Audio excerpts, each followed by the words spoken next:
welcome to video number 4 in our 8 video sequence about remote work, an exploration of the psychology of remote work and how to do remote work really well. These are the topics that we've covered so far, and this one in particular is about what makes someone suited to remote work. Classic psychology question this. It's the individual difference question. Why is a certain person likely to succeed in remote work whereas somebody else doesn't? The first question we've got to ask is this person ready to work remotely? Now, what we mean by that is that if somebody starts in an organization and they are brand new, this model, by the way, is called situational leadership, the old Herzian Blanchard model, which says that as people join an organization, they need much more intensive supervision early on in the period of their tenure than they do later on, when it's more a matter of delegating to them rather than directing and guiding them. One of the questions that I'm asked all the time by clients is there a good time to send somebody remote?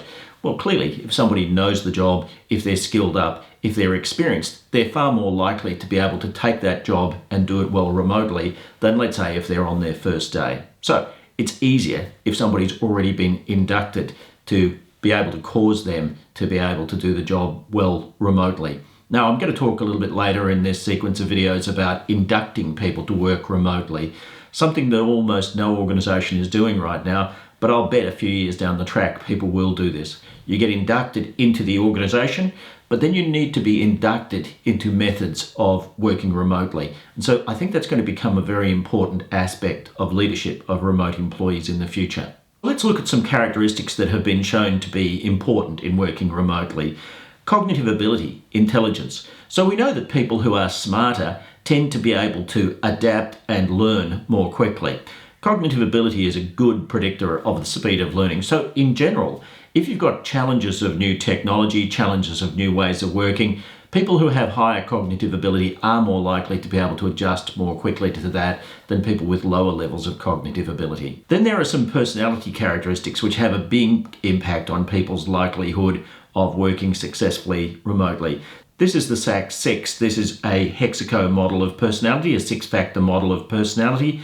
This instrument is all work worded. All of the questions are to do with work, and this has been normed against the Hexaco PIR, which is the instrument that was created by Kibiam Lee and Mike Ashton out of Canada. A number of these things reflect on whether a person is likely to be suited for remote work, but I'll pick out a couple of ones that are really important. One is the degree to which this person is emotionally stable or emotionally unstable. Now, you've all known people who are emotionally stable and emotionally unstable. A person who's emotionally stable tends to be resilient and able to cope. A person who is emotionally unstable is somebody who will tend to become stressed and upset when they experience things that they consider to be difficult. And so this is a predictor of a person's likelihood of successful remote work, particularly in combination with their score on extroversion. This is extroversion here. So if you have a person who is highly extroverted and emotionally unstable, in many ways I think that's about the worst combination you can possibly have for remote work. Emotionally unstable means that this person needs a lot of care and attention and recognition and support from leadership and from colleagues. The extroversion component means that they like to get that in a social setting. Now, the opposite is, let's say, somebody who is an extremely emotionally stable introvert, and the introversion bit means I don't care about being on my own. I'm quite comfortable to be on my own. The emotionally stable bit means that the person doesn't need much support or help. And of course, the additional benefit for the stable introvert is that they don't have to expose themselves to all the stress of things like traveling to and from work, commuting, jammed into trains with lots of people, those sorts of things. So the unstable extrovert is the big risk. The stable introvert is the person who will love working from home. When we talk about emotionality, we're touching on a thing called resilience, and a resilient person tends to be emotionally stable. But another component of resilience is this here, conscientiousness. So a person who is naturally conscientious tends to be more successful in working remotely, largely because a person who is emotionally stable and conscientious, well, that's two of the key components of resilience. So if the person hasn't done it before, they're much more likely to be able to cope well if they are resilient in this way. Another thing about it is that we spoke in a previous video in this sequence about what makes a person productive when they're working from home. A person who's highly conscientious their performance is likely not to vary much between working from home or working in the office. In other words, they don't tend to need scrutiny to motivate them to work hard and to focus on the job at hand. And also they tend to be organised.